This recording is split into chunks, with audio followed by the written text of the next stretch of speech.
Hey guys, welcome to another episode of Tech Tuesday.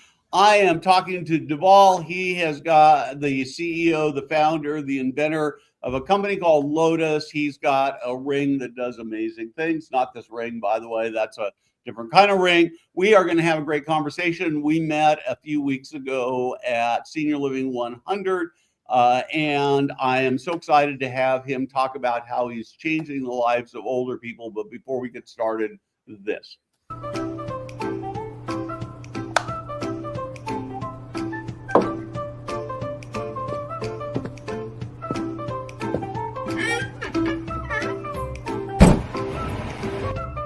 Hey guys, Steve Moran here.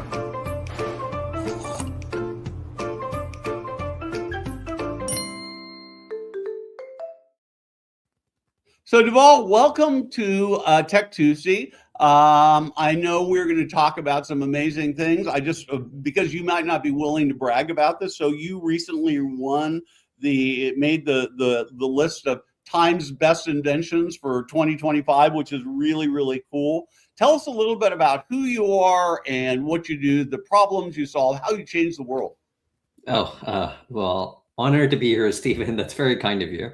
My name is Dhaval Patel. I'm a former Apple engineer. I used to manage an organization at Apple for iPhone, Watch, and AirPods.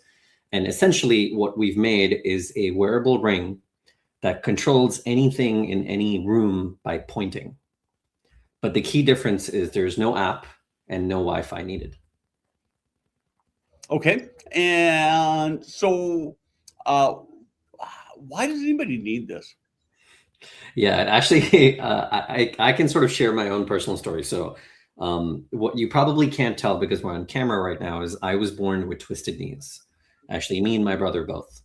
And so over the years, I've been on and off crutches a lot. And one of those times, a couple of years ago, I had just gotten into bed, actually in this house, at the end of a long day, but forgot to turn off my ceiling lights, as you do. But I was too tired to climb out of my bed, get onto my crutches, hop to 10 feet, turn off the light, and come back. So I said, forget it. And I just slept with the lights on the entire night and woke up in the morning thinking, if an electrical engineer like me working at Apple with all these patents doesn't even have a smartphone or a smart home, who does? And it turns out, actually, this is the case with most of North America. 91% of US real estate was built before 2008, before smart homes even existed. But there's no easy way to upgrade. And we can get into more into that if you'd like. So let's talk a little bit about how this ring works. One of the things I'm going to throw, this is sort of later in my questions, but I'm going to throw it in because it keeps ringing through my head. So I have a Samsung wearable ring.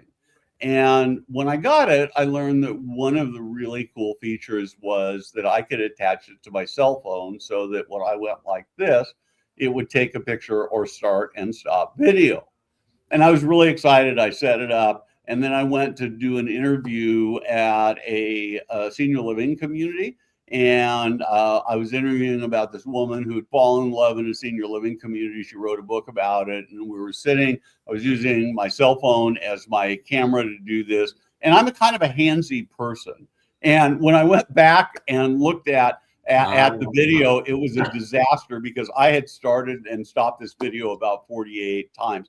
How do you, I know this is sort of out of my sequence, but it just keeps running through my head is how do I end up not just turning on and off my light all night long if I'm in bed and I have this device? Yes. The easy short answer is specifically it's a point and a click. There's a button on the ring. So let's take a step back. Let's start with if I wanted to solve my pain point, the one I just mentioned, if I wanted to turn on and off my lights, but using something smart, how would I do it today? So the first step would be to rewire the wall switch that controlled that light. I'd have to take it out and rewire a new wall switch that was smart, that could connect to the internet, so it could talk to Alexa or Google or Siri, right? That's step one. You have to rewire the switches around your house. Now, step two, once you've gotten over step one, now you have to put a speaker everywhere you did the rewiring. So you got to put an Alexa in the kitchen, in the living room, and the bedroom, and the bathroom. And that's assuming you're okay with the privacy trade-offs. right? Because it has to listen. And then step 3, assuming you got through steps 1 and 2, you have to still set it all up. This is through the app. And in technical terms, this is pairing. You have to name every single thing. This is kitchen light. This is living room light. This is light number, whatever, 23. And this is all, by the way, best case if you own the space. If you're renting the space, if you're in a rental apartment or in senior living, for instance, what do? And even if you somehow did all this, now if you're traveling, so Steve, at the moment you're at a conference, you're probably in a hotel or an Airbnb, you couldn't bring all your smart home stuff with you to a hotel. So the goal was to build something that was simple and portable. So the simple 3-step process of the way Lotus works. Step 1, you put on the ring. That's it. That eliminates the need to have a speaker in every room. Step 2, for that wall switch that we were talking about, you just attach a switch cover and it snaps on just using magnets, just like that. Now you can continue using it manually like a regular wall switch, or step 3, you can point and click. And using infrared, just like a TV remote, eliminates the need for any app or smartphone or Wi-Fi. So you just put on the ring, snap on the switch, point and click. I mean, I think I hate you. Let me tell you why. I realize now that I'm going to have to get one of these to put in my travel kit, because that's one of the biggest pains, right? Is every time I show up at a hotel and you got to get up and turn off the lights. Some of them have little lights next to the bed and stuff. So, or you're trying to reach up in there. This would be great one for traveling. Yeah, actually, I was using it literally all of last week because I was in New York. I got back last night. And in fact, even as I was watching the sort of intro video that you had for this podcast, the turning on the wall switch and sort of walking up to the TV and sort of knocking it a few times and turning it on, all of those things the ring can do.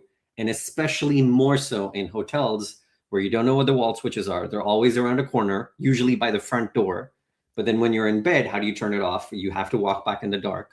And then the TV remote, you never know where they're placed. So all of those things the ring can do, but without an app, without rewiring, and without needing internet. Okay, so I've got, say, 3 things I have in my room that I want.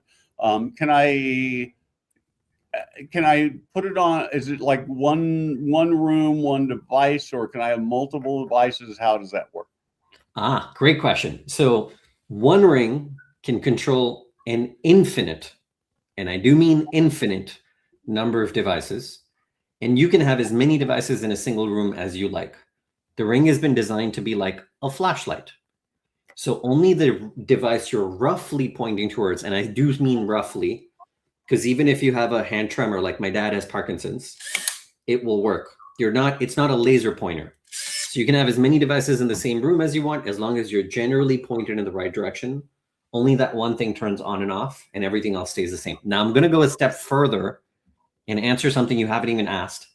Let's say you come to visit me, your ring will automatically still continue to work in my space. There's no setup needed. Or if you were visiting your, children or grandchildren, your ring would automatically work. If they came to visit you, same thing. Any device works with any device. So it's like a telephone. The more people that have it, the more beneficial it keeps becoming for every person. Wow, that's very, very cool. So let's come back. Oh, you of course have got me. I've gone way down this rabbit hole, not exactly senior living, although most of the people who are watching probably go to conferences and are thinking, oh man, I need one of those for myself. But let's talk a little bit about the application in senior living. Yep. You've said that 1/3 of the falls of all older adults happen at night reaching for a light switch. Talk to me about what this means for operators and how this can help. So the 2 biggest benefits, we actually did a pilot with the state of New York, specifically their Office of Aging. They primarily wanted this for seniors in the community. And essentially what they were looking for was just increased independence, and increased quality of life, which it does, and we can get into that. But the unexpected benefits, I think, are particularly relevant to the operators for senior living. So in a nutshell, it does 2 big things. One is it saves you money, and the other is it increases your revenue or makes you money. So let's talk about the saves you money part first.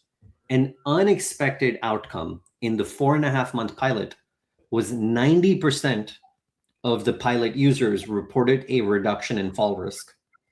And the reduction degree was 9 out of 10. So it was pretty significant reduction in fall risk.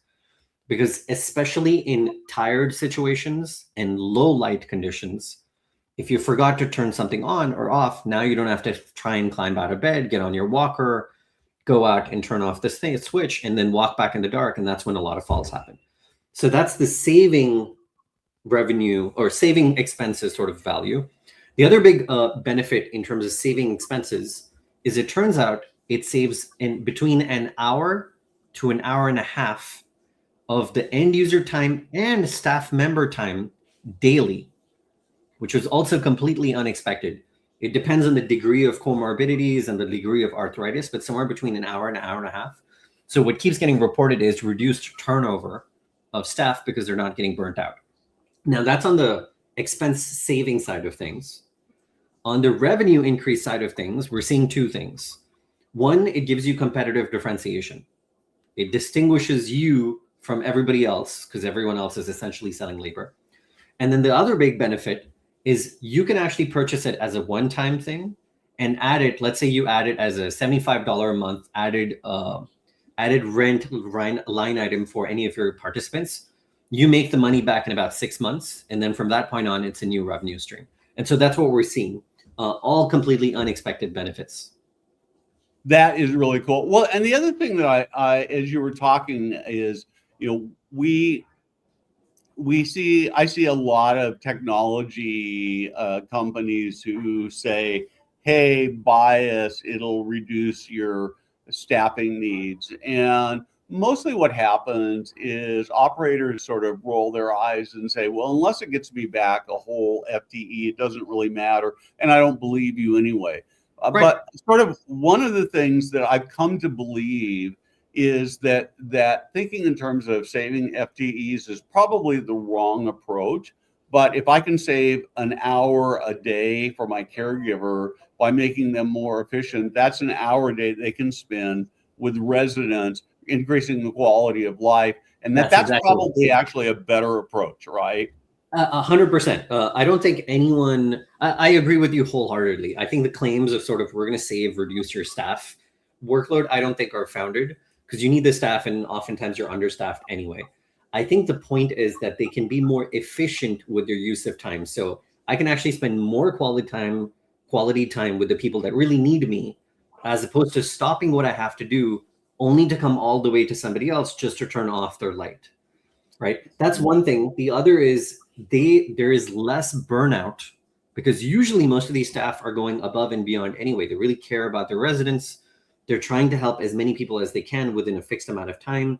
They're getting burnt out, and that's what leads to turnover. And that's the whole idea. You make them more efficient, so within the same amount of time, they can help more people, and then they are also more satisfied. So we see satisfaction scores going up. So do you run into a challenge at all with residents being able to use this? And I guess what I'm specifically thinking about is, do you have any experience using this in memory care at all? Not yet. So folks we've tried it with independent living, assisted living, some skilled nursing, but we haven't tried it in memory care just yet. What we have tried, and so this isn't a data point, but it's the closest analogy. What we have tried is we've given it to users with intellectual and developmental disabilities. So this is everything from autistic individuals, folks with Down syndrome, folks with mild to severe IDD. In fact, in the New York pilot, 42% of users had some comorbidity with those conditions. And they actually loved it the most because to them, it feels just like a TV remote, but they're able to control their environment without all this complication that's usually involved. So I really like that a lot. So I want to talk a little bit about you and kind of more about how you came to this and sort of doing the research about you. You've got 37 patents. I just want to talk a little bit about the creative process. How does this stuff come to you? Ooh, that's an interesting question. I think primarily comes from your own pain point. So the number one advice I got in Silicon Valley is a lot of well-meaning engineers tend to sort of go out because they have a problem, they have a solution in mind, and they want to go build the solution immediately because that's their skill set. And the number one thing that everyone will tell you, and given my own experience, I would second this suggestion and advice, is don't do that. Go do discovery first. Go talk to end users, because if you had a problem, that's a data point of one, but you don't know the exact problem that everyone else has. Are they having the same version of the problem? Even if they're having the exact same problem, maybe they don't want your version of the solution. So the key point in the process is discovery. And so, to be fair, I didn't actually think of what I was doing as discovery anyway. All I had was imposter syndrome. I was convinced this was the stupidest idea I'd ever had. So I decided to not do anything about it. But thankfully, I did start interviewing people with sort of similar issues. And I did this for 9 months, interviewing complete strangers that I found over LinkedIn. And the interview was about 9 hours long, spread over 3 days. And I wouldn't even talk about the solution or the idea. For the first 2 days, I would only talk about their whole day. You wake up in the morning, what do you do? How do you get out of bed? Is that painful? How do you solve that? Okay, what do you do next? And then from the moment they get up in the morning to when they go to bed at night, that was our whole discussion. And only at the end of the last hour of the last day, I would mention the idea. And I did that for about 9 months, and here we are. Wow. And so I have to ask, are there other inventions coming out of that process that either you're willing to talk about, or you're going to say, yeah, there are other things, but I'm not telling you what they are? Well, there's one I can share because it's in beta testing stage right now. So we have a few parts of the process. So the immediate thing that's coming out next is we have the ability now to also control things not controlled by wall switches. So things like a plug-in lamp, a plug-in fan, fireplace, or Christmas tree lights, or holiday lights in general. Those are also and again, with the same ring, there's no new anything needed. And so the process is always the same. We do the discovery first, which was what I mentioned before. Then after we make the device, we actually give it a prototype to the end users. And only based on their feedback, and after we get their feedback, only then do we actually make the actual device. And so that's what's happening right now. The prototype is in the hands of users. Okay, terrific. So as you were inventing this, you actually went and lived in a senior living community with some prototypes. Tell me about that experience and what you learned and what worked and what were your, I love failure stories. So if you've got failure stories that you can share that you learned something. Oh, absolutely. Oh, tons. So I went and lived in United Church Homes up in Ohio for about 2 weeks. And this is specifically for the discovery aspect. And on day one, they had a little informational session organized to tell the residents about what I was doing and in case anyone was interested. And about 4 people showed up. Oh, that would have been impressive. Yeah. And so I'm thinking, oh my God, this is going to be the worst thing ever. And it turns out most of the residents had assumed that it was something like Alexa. It's going to listen. It needs internet. It needs an app. And they didn't want to do anything with that. And by day 2, they had invited me to come have dinner with them. And at dinner, I'd actually taken a ring and sort of this, portable prototype, this portable wall switch, I should say, just to show them. And immediately at dinner, literally, a gentleman actually said, oh my God, I need this right now. And he called his friends over from the other dining tables that were around us. Immediately, literally, he stopped having his dinner and in real time called his friends over saying, oh my God, you have to see this. This means I don't have to get up out of my sit to stand sofa every time somebody comes in or anytime someone comes in to give my medicine. He walked up with me, had me walk up to his room, set up the devices then and there. And then by the time I came back the next morning, he had already sent photos and videos to his daughter and was asking for additional devices, additional switch covers. And so I would say that was a very scary 48 hours because I thought that was going to be a disaster of an exercise. Sort of very quickly pivoted. So are you seeing, are there any use cases that that have surprised you? And I'll give you one that I want you to invent just for me. Sure. I want to be able to mute my TV by doing that. I'm sitting watching Yeah. TV in my living room or in my bed with my wife, and the phone rings, or even better yet, I want two buttons. I want one that would mute it, and another one that would just hit the pause button, so we could have a conversation and then restart it. That's actually a clever one. No one's mentioned that. So I would say the most interesting applications I have seen, unexpected. So the obvious ones are, your wall switch controls, your ceiling light, your ceiling fan, anything your wall switch controls, and then your television. And for the TV, you don't even need the switch cover. So those are the obvious ones. The unexpected ones, we had a lady control her gramophone. It's literally an old school gramophone with one of the new prototypes. That was very interesting. We have an engineer. We have a couple of folks actually where their wall switches controlled a fireplace.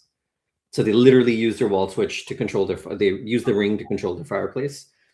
And then we've had some other interesting ones actually in New York where the wall switch controls an outlet. So they're actually using it to control whatever the outlet controls. In fact, case in point, I had a child 3 months ago, and we are using it to turn it on and off his white noise machine when we need it on the fly, but our hands are full, versus when we need it off. And so that's been, I suppose those are some interesting, actually pregnancy is probably the other interesting use case, unexpectedly. Well, that's actually really interesting. I think I might have to get a set of these. My daughter, who also is part of our team, she and her husband and their 17-month-old live with us, and she's got another one on the way. I could see that this could have great value for her and for all of us.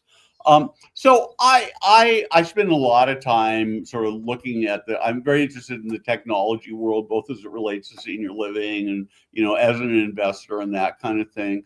How do you keep people from stealing your ideas like this? Do you have moats? Lots.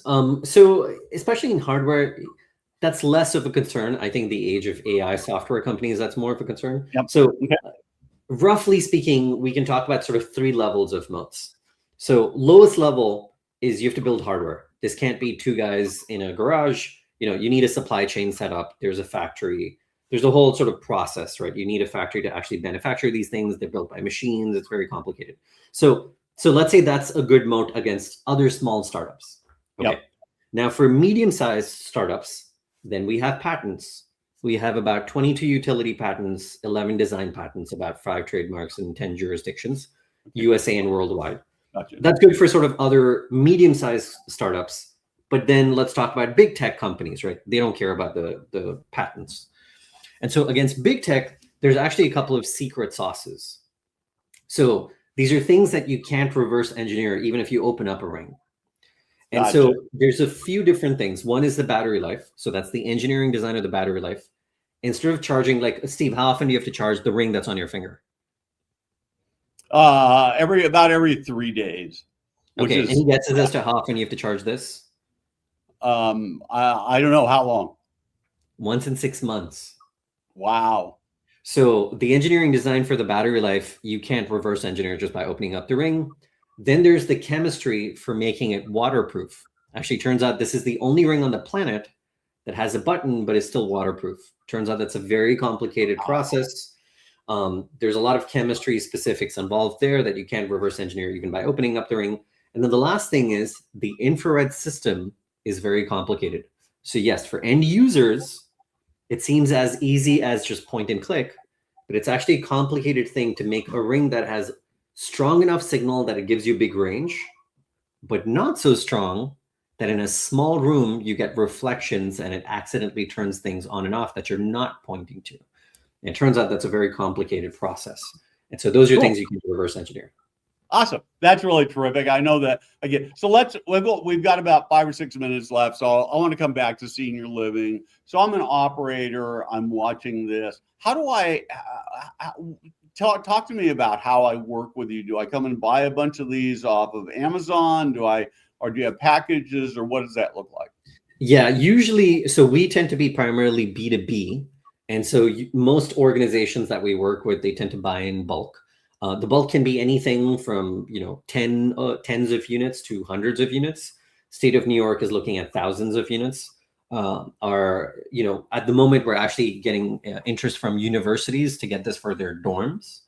And so, yeah, they can just, you know, contact us. We can talk about sort of what you're interested in. If you're trying to do a pilot, you know, give this to sort of 10 or 20 residents of yours in independent living and 10, 20 residents in assisted living, just to gauge what they think about it.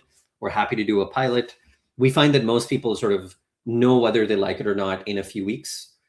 Usually by a month, you already have the data, but we've done the pilots as long as 4.5 months. So yes, they can contact us. We do have bulk pricing, so you'll get better rates than you do online. Okay. And when people don't like it, why do they not like it? So at the moment, for the New York pilot, we had 2 users. So I did 85 interviews. I actually drove to each person's home. I clocked about 3,500 miles driving. We had 2 reasons, neither of which is really relevant anymore, but they did exist. So one was, one user actually asked if it was hypoallergenic. She had some kind of skin condition and neuropathy, and so she didn't want to risk it. And at the time, we didn't have any data. So she opted out of the pilot preemptively. That was one. Now we actually have third-party certification where it is biocompatible and hypoallergenic. And then the second was a user who lived in a home that had no wall switches. His home was built in the 1870s. It was a colonial home. And literally he has no wall switches, and everything in his home was a plug-in appliance. And back then we couldn't help him. And so he didn't like it for that reason. Yeah, no, that is really terrific. So when people are in senior living or adapting this, are they typically going to their residents and saying, here's an option, you can have it, you can buy it, or are they just going in and putting it in everybody's room? Or what's a typical adoption look like? Yeah, typically we have the executive director that we will talk to of a senior living facility. We have a couple of customers actually, they're down the road already. They will usually adopt this. Primarily, their biggest pain point tends to be falls. They get fined by the state, dinged by insurance, their star rating goes down, and they get sometimes sued by the family. So that tends to be the initial big pain point that they're trying to solve. And then everything else becomes a bonus. And so then they usually get a bunch of kits and deploy it for their highest risk residents. So these are the frequent fallers, as they're sometimes referred to as. And so, depending on how bad the problem is, some of the executive directors will just give them for free because they just want to prevent the falls. Others will also start offering them to everybody else. And then at that point, you can ask it as an additional fee that goes on your monthly rent. And then it becomes an added revenue stream. Everyone's happy. One of the other added benefits is the family members of the residents have peace of mind because they know their granddad now can control the lights on and off without having to get out of bed. So I think it's a cool thing. I think I'm going to probably have to go out and get a few of these for myself and my home and try it. Let's talk a little bit about where people find you. What's the best way to connect with you? Give us your sort of last 45-second elevator sales pitch. Yeah. So best way to get in touch with us is if you want to learn more, go to the website, getlotus.com. That's GETLOTUS.com. My email is Dhaval, DHAVAL at getlotus.com. But essentially what you've been listening to is it's a wearable ring for people with limited mobility. It's a wearable ring that controls any object in any space by pointing, but without needing an app, no rewiring, and no internet.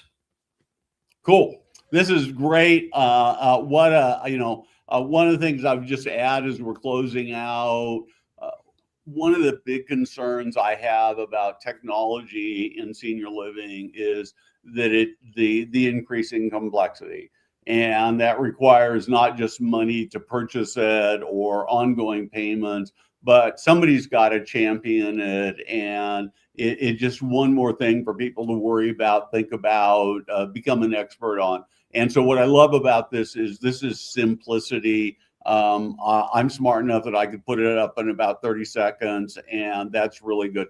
So I really appreciate it. How do you charge it, by the way? So for the switch covers, there's a little USB-C on the bottom. For the rings in the kit, so this is what a kit looks like. By the way, even the kit is one-handed. Everything in the box is one-handed ecosystem for arthritis. And so this is the ring charger, which interestingly enough, also has a magnet. So I'm going to close my eyes. You can do this with one hand and without fine motor control. You'll notice the magnets just grab the ring. And instead of charging it overnight, you only charge it for less than an hour. You get another 6 months. Cool. Great. Dhaval, thank you very much. This has been a great conversation. I'd give you a prize too if I were giving technology prizes because it's so simple to use. It's reasonably priced. There's no ongoing charge, and it solves a real problem. And we've talked about it for elders, but I'm thinking for all those hungover college students, it would probably be a great Christmas gift as well. So not that though we're a long way from Christmas. So anyway, thank you very much for joining me today on Tech Tuesday. Jada, thank you very much for producing in the background, and we will be back on Friday with another great leadership conversation. Thanks, Steve.